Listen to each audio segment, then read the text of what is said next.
Bienvenue sur Africa 24 dans cette nouvelle édition du 12-15. Voici les titres de l'actualité.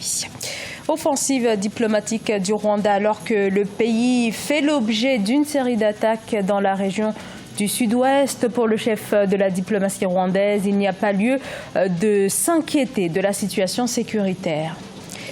Le pays n'a pas su transformer ses recettes pétrolières en une croissance durable. Les conclusions des économistes au sujet du Tchad, pays toujours en plein marasme économique et qui fait face aux défis de la diversification économique. Nous verrons les axes défendus par le gouvernement. Et le combat pour le genre au Sénégal. Le pays intègre le protocole libéré pour de bon, l'un des ODD, les objectifs de développement durable. La campagne vient d'être lancée à Dakar. Pour le ministre rwandais des Affaires étrangères, la sécurité du territoire national est optimale. Aucune raison de s'en inquiéter. Une prise de parole qui intervient après que des Rwandais présents sur le territoire, mais aussi certaines chancelleries occidentales, aient exprimé des réserves sur la sécurité de leurs ressortissants. Reportage entre correspondants fraternes d'Akia Isenga. Selon les communiqués lancés par les pays comme la France, l'Allemagne ou encore le Canada, certains endroits du Rwanda comme le parc national de Nyungwe ne sont pas bien sécurisés, d'où les avertissements aux ressortissants de ces pays de ne pas se rendre dans ces lieux.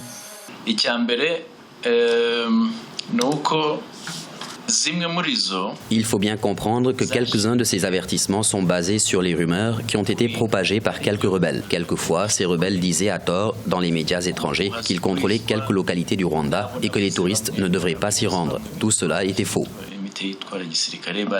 Pour apporter plus de précision à ce problème, le ministre rwandais des Affaires étrangères et de la coopération internationale a rassemblé tous les diplomates étrangers vivant au Rwanda, après quoi il a répondu aux questions des journalistes. Pour lui, le pays est sécurisé.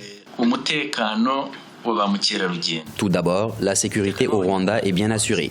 Que tout le monde, le touriste, le Rwandais ou n'importe quelle personne sur le sol rwandais se sente en sécurité, ainsi que ses biens. Depuis 2018, le Rwanda fait l'objet d'une série d'attaques, notamment dans la région du sud-ouest du pays. Selon les autorités rwandaises, l'un des cerveaux de ces attaques a été capturé récemment et sera poursuivi par la justice. En protestation à l'exclusion de l'opposition des élections législatives, des centaines d'opposants béninois sont descendus dans les rues de Cotonou ce jeudi. Une mobilisation qui a dégénéré en violence post-électorale. Au moins 4 personnes auraient été tuées par les forces de l'ordre. On dénombre également plusieurs blessés. D'ailleurs, qui se sont concentrés aux alentours de la présidence de l'ex-président Thomas Boni Yayi. Le point sur la situation dans ce sujet de la rédaction. Cotonou s'est réveillé ce jeudi avec une intensification des échauffourées de la veille autour du domicile de l'ancien président Boni Yayi. Les manifestants qui ont occupé les abords de ce domicile depuis la veille ont intensifié leurs mouvements et sont prêts à en découdre avec la police et l'armée pour protéger leur leader. Une scène de guérilla qui a duré plusieurs heures avant que la situation ne tourne en faveur des forces de l'ordre. La manifestation des populations. Voilà un chef d'État qui est élu et qui a oublié que c'est le peuple qui l'a élu et qui est en train de massacrer son peuple. Ce qu'il a fait de trop, c'est qu'il a tenté d'arrêter l'ancien chef d'État Thomas Boni Yayi. Et le peuple dit non, le peuple dit non à ça. Et nous disons il doit dégager. Il doit dégager parce que le pays ne lui appartient pas. Le pays n'appartient pas à Patrice Talon. L'opération commando de ce jeudi n'a pas manqué de faire des victimes. On annonce 4 morts et plusieurs blessés par balle, dont les rangs des manifestants. Les abords du domicile de l'ancien président, désormais encerclés.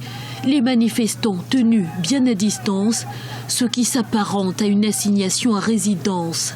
Pour le ministre de l'Intérieur, il ne pouvait en être autrement. On ne peut tolérer des actes de vandalisme. Ceux qui sont rassemblés en face de chez Boni Yayi, en plus d'être ses partisans, ils sont aussi des vandales. Hier, par exemple, en attaquant le ministère du Travail, ils ont dérobé une trentaine de motocyclettes et 2 voitures. Ils se sont attaqués à des distributeurs de billets de banque. C'est tard dans la nuit qu'il y a eu quelques actes qui sont allés contre la consigne donnée. Probablement les militaires étaient débordés et ils allaient vers des points névralgiques comme la radio, comme des banques. On ne pouvait qu'agir de cette manière pour les retenir et les repousser. À l'origine de cette crise, l'élection législative du 28 avril dernier, où seuls 2 partis proches du président Patrice Talon ont été autorisés à y participer. L'opposition avait marqué son indignation et les anciens présidents ont appelé à l'arrêt du processus.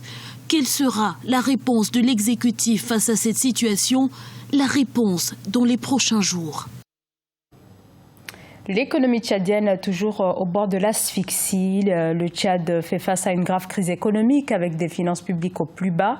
Le pays est assisté par le FMI et depuis plus de 2 ans maintenant, le gouvernement s'est lancé dans une série d'économies drastiques, une politique d'austérité pour faire face notamment au défi de la diversification qui pour les autorités doit passer entre autres par le développement du secteur de l'élevage. Reportage Mahamat Ramadan, Marcel Farba-Maroun. Le Tchad veut accélérer la modernisation du secteur pastoral pour soutenir la diversification de son économie. À travers le projet régional d'appui au pastoralisme au Sahel, le pays se dote de 6 nouveaux marchés modernes de bétail, 5 nouvelles structures de transformation des produits animaliers et renforce son contrôle qualité de la viande et du lait destinés à l'exportation. Ces marchés à bétail vont permettre à ce que les éleveurs puissent conduire les activités de commercialisation dans de très bonnes conditions, étant donné que dans un marché à bétail, il y a des unités d'appui commercial. Et il y a également des services vétérinaires sur place avec des activités en appendice. Donc il y a un lazaret pour les risques des animaux qui peuvent tomber malades. Donc on doit également savoir les mettre en quarantaine. Donc ce sont des marchés types qui permettent donc de soutenir la faisabilité opérationnelle de la commercialisation.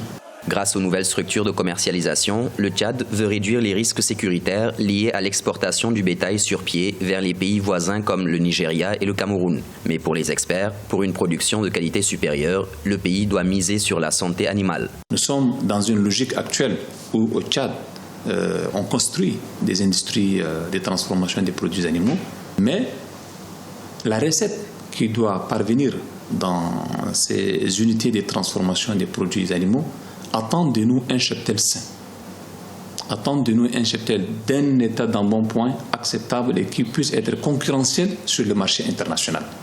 Et dans ce contexte précis, nous devrons maîtriser la question de la santé animale. Et le PRAPS s'investit beaucoup plus dans ce domaine de la santé animale. Pour rappel, au dernier recensement général de l'élevage, le Tchad comptait environ 110 millions de têtes de bétail, mais le pays manque cruellement de structures de transformation des produits pastoraux.